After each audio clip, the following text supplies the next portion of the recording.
प्रसंग सुने का पहले एगो जमाना लायक गीत सुन ली। हाय अरे रूखर खचोली ऐसान अरे गलतिया चोली अरे हमार सैया जी कबल लेके यही बदोली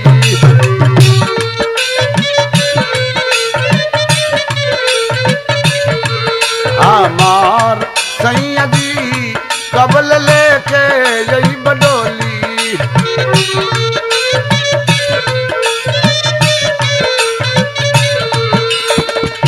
जुल्मी जवानी है मार संग धैली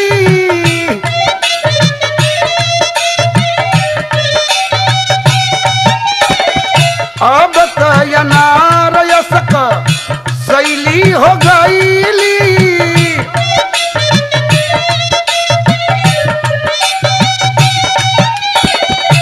कहिया रही हो खलिहा झपोली हमार सैया जी कबल लेके यही बडोली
हमार सैया जी कबल लेके यही बडोली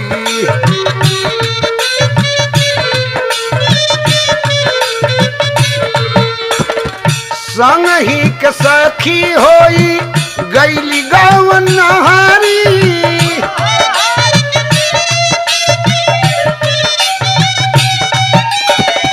नैहर में रोगी ऐसा कहियाल कहानी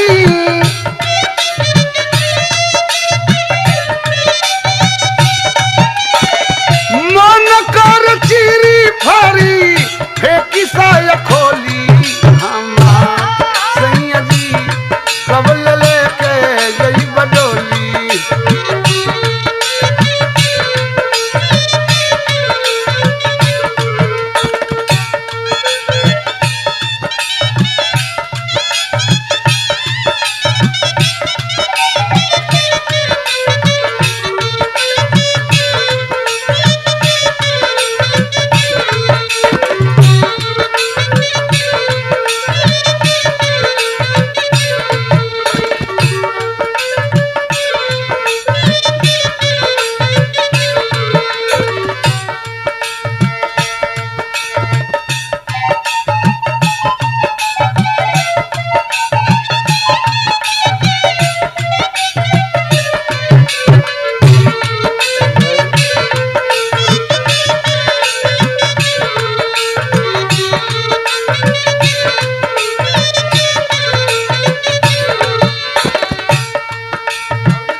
बहकल चाहत बा मनवा कहिया लयारी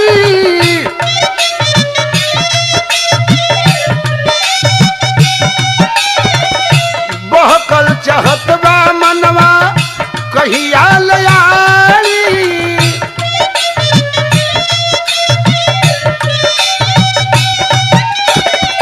मारे ला खराइयो लार भइल गाड़ी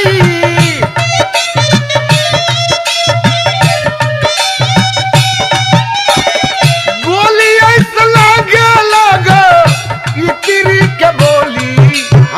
सैया जी कबल लेके गई बडोली।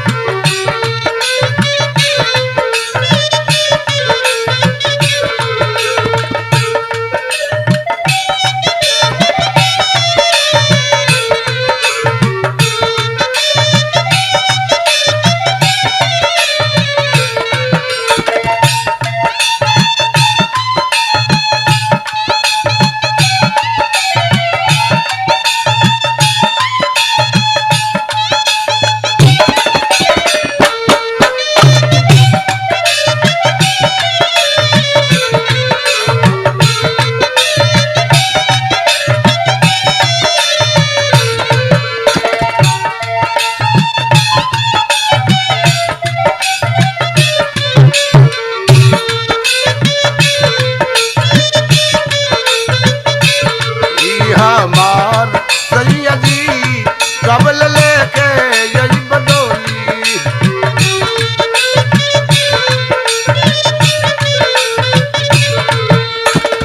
खरहर खचोली ऐसा, खरहर खचोली ऐसा लगती अचोली। सैया जी कबल लेके गई बडोली।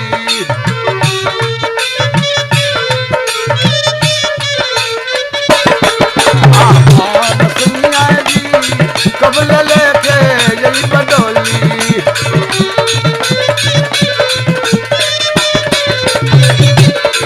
हमार सैया जी कबल लेके गई बडोली।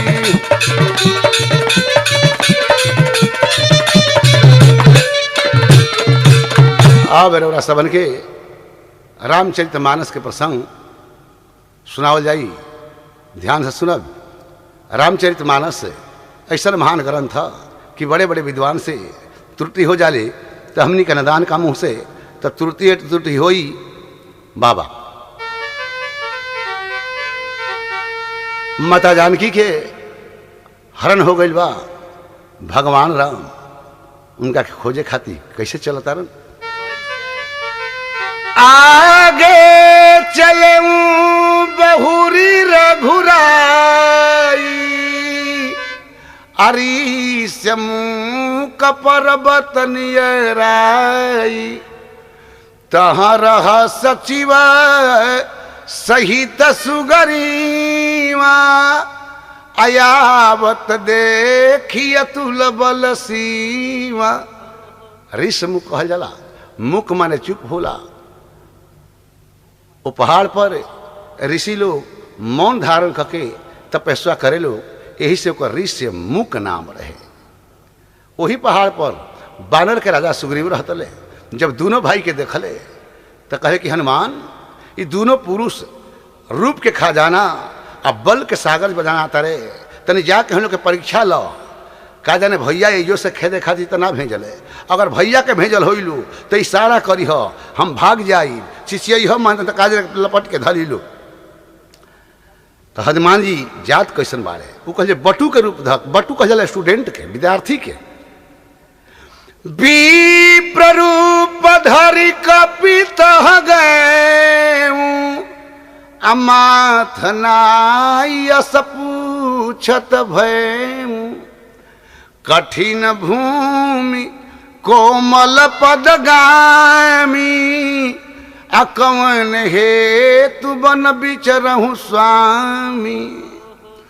को तुम श्यामल गौर शरीरा, अक्षत्रिय रूप फिरहु बन वीरा। लिखल बा कि तापस भेष विशेष उदासी, 14 बरस राम वनवासी। तपसी के रूप में हनुमान जी छत्री के रूप में देखतानी। तपसी के रूप है गेरुआ बस्तर कंठी माला, छत्री के रूप है धनुष बाण। ये चपाई के अब भोजपुरी में अनुवाद देखें। कठिन भूमि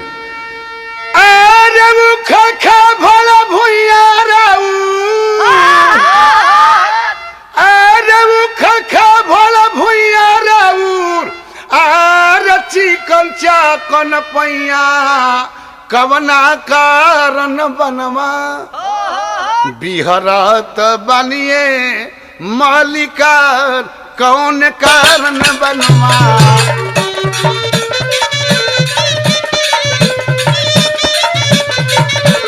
बिहरत बनिए मालिकार कौन कारण बनवा।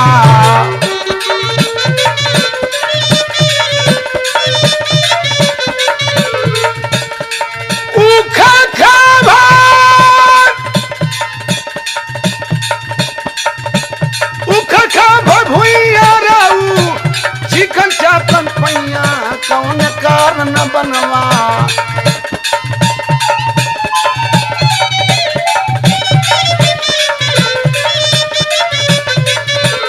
बिहरत बनिए मालिका कौन कारण बनवा।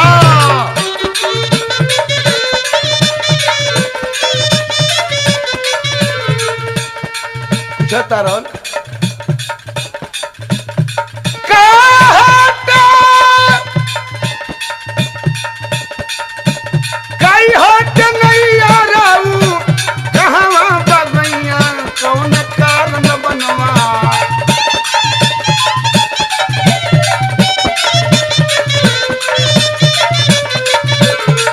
महाराज जय कुमार कौन कारण बनवा।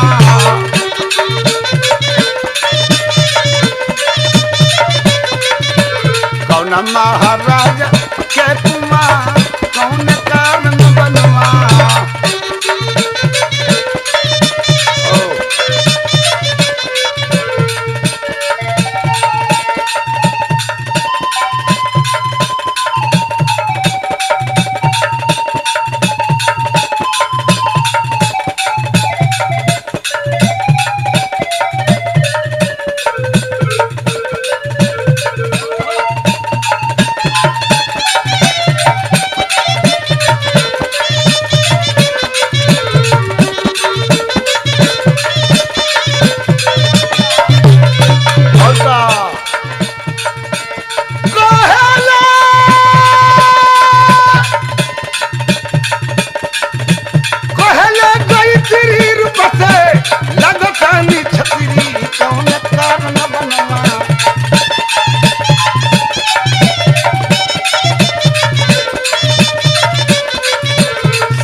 बकरीना ई जहां कौन कारण बनवा।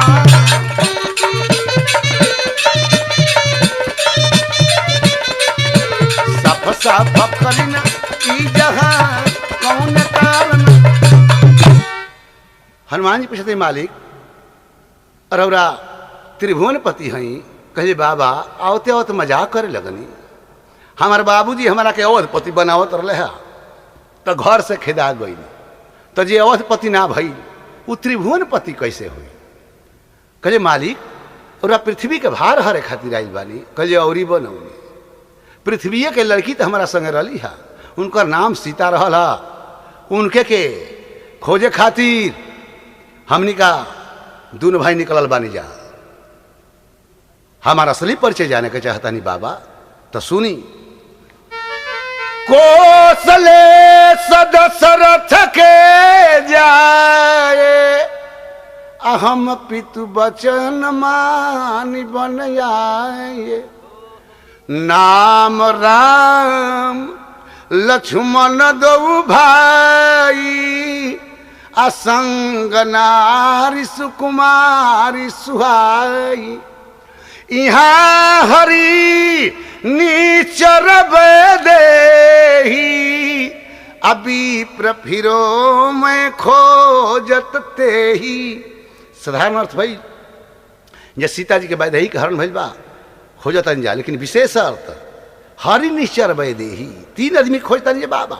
हरि माने बानर, निश्चर माने रावण, सीता माने वैदेही माने सीता। हनुमान जी के रावण के आ सीता के तीनों आदमी के खोजता नहीं जा। बाबा हमार परिचय सुनी। हाय आर कहीं कौन बतिया भारी आइल बे फतिया ये बड़ा भन बाबा। पीपति में केहू नाइयार ए बराभन बाबा।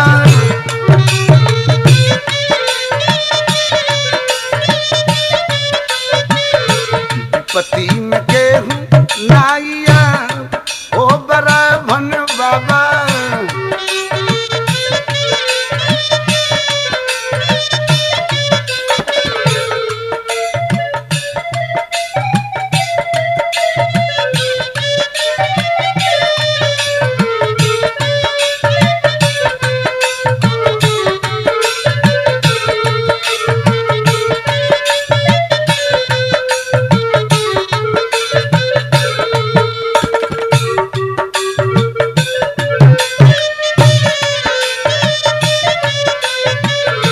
विपत्ति में केहू नाइयार ए बराभन बाबा।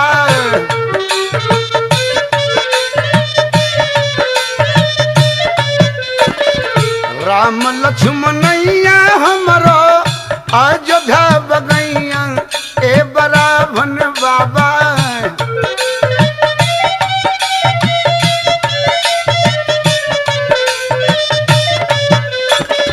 राम लक्ष्मणैया हमरो अयोध्या बगैया ए बराभन बाबा।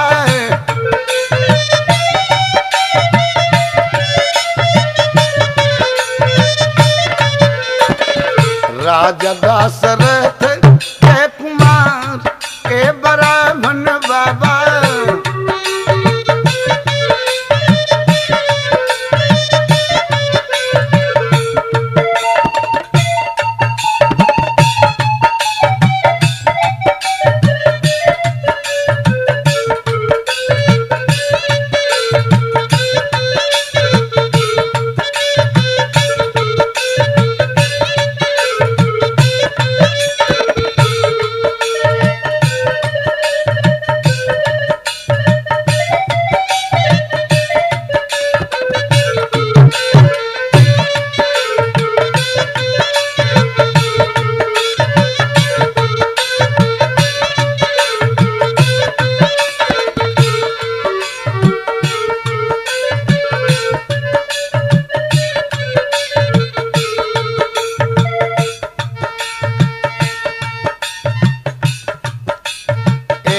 कहले गई तेरी रूप से लागता छतरी हो।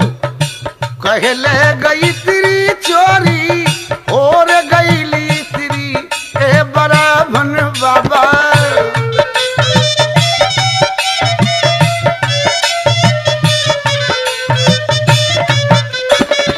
चारू ओर से विपत्ति अपार ए बराभन बाबा।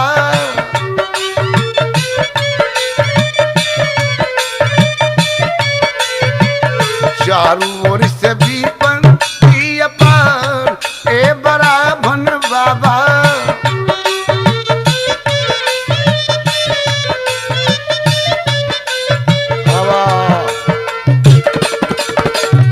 भगवान ज्यों कहले जी हमार नाम राम है। हनुमान जी का करता नहीं प्रभु पहचान परऊ गही चरना। असो सुख मा जाई नहीं बरना। गोड़े छान दिहले हृदय प्रीत मुखयावन बचना।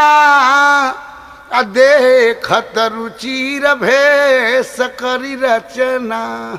कहतर जी मालिक हम तोरा परिचय पूछनी हाँ मूढ़ गंवार बानर और रौरा अंतर्जामी हो के हमार परिचय पूछ के मालिक अपमान कर देनी। हमार राउरादत है कि रास्ता चलत अधम के उधारी ले। अहे दास के परिचय पूछ के रौरा अपमान ना कईनी। हाय के पति तन के अरे पथ में अरे उबार दीहानी। हमार मालिका है हमारा के विसार दीहानी।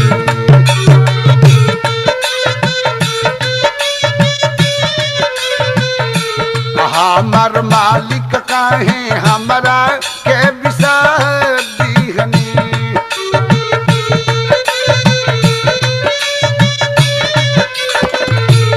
पाके पति तन के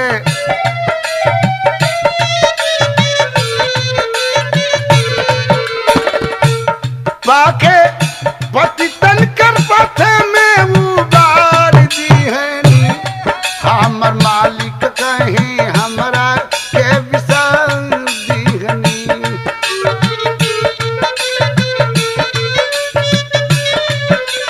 कहतरे रौरा हो के अंतर्यामी रौमा हो के अंतर्यामी परिचय पूछनी काहे स्वामी दास जननी न हमरा के निझार दी है हमर मालिक कहीं हमरा के विशाल दीहनी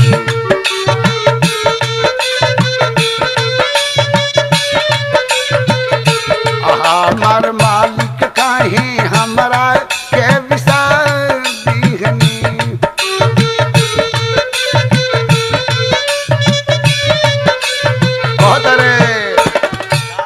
कवना खतवा पनाम कवना खतवा कवना खतवा हो राम कवना खतवा प हमरा के भी सरल ये हरी कवना खतवा प हो कवना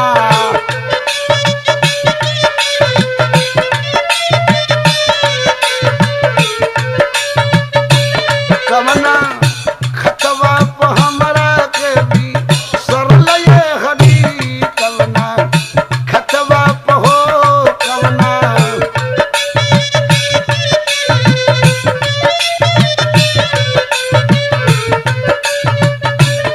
हमार मालिक हमरा से मुँह काहे मोरनी हमार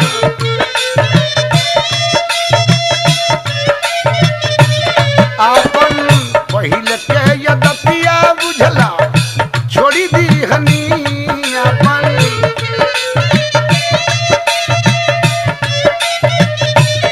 आपन पहिल के यदतिया बुझला छोड़ी दी हनी आपन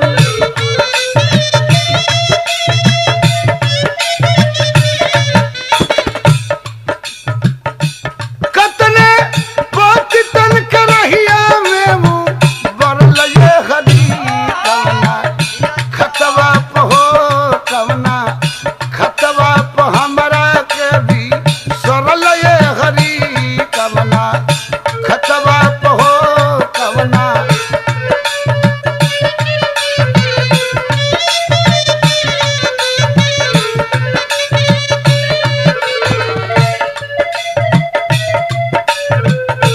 बाबा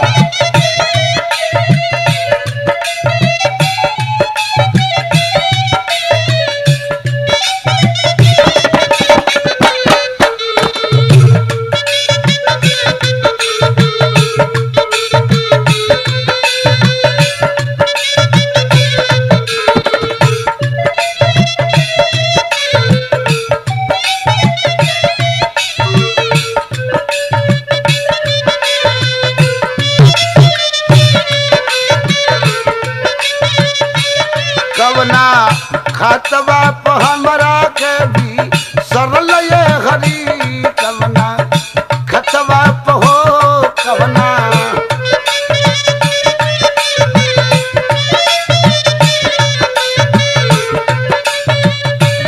कवना खतवा प हमरा के भी सरल ये हरी कवना खतवा प हो कवना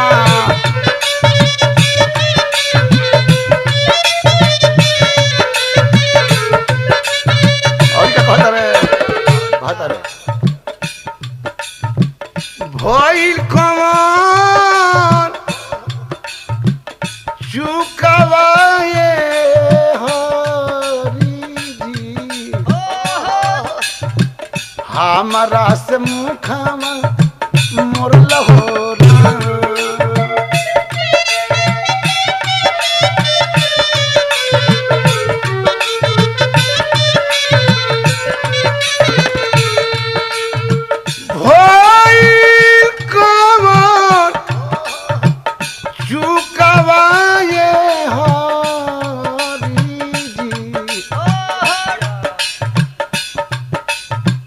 हमरा से मुखवा मोरल हो राम।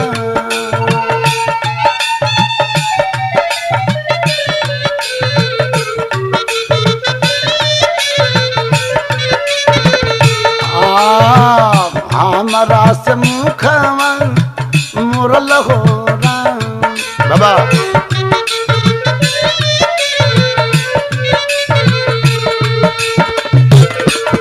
भगवान का जन्मान तारा अभिनय गलती हो गई।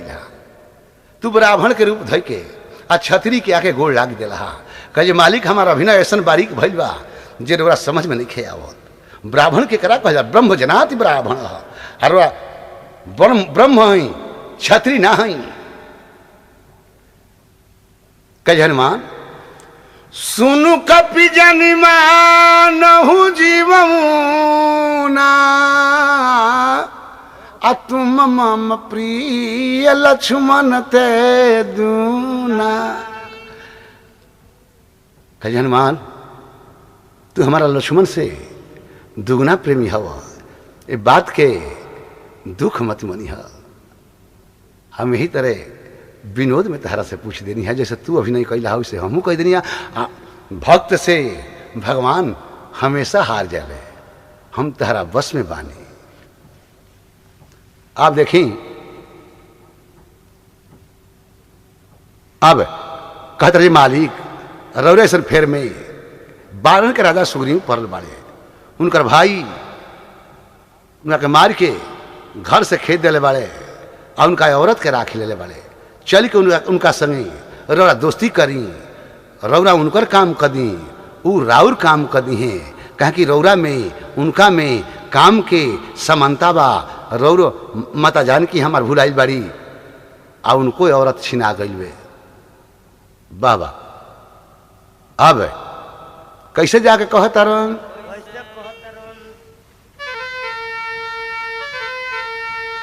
हाय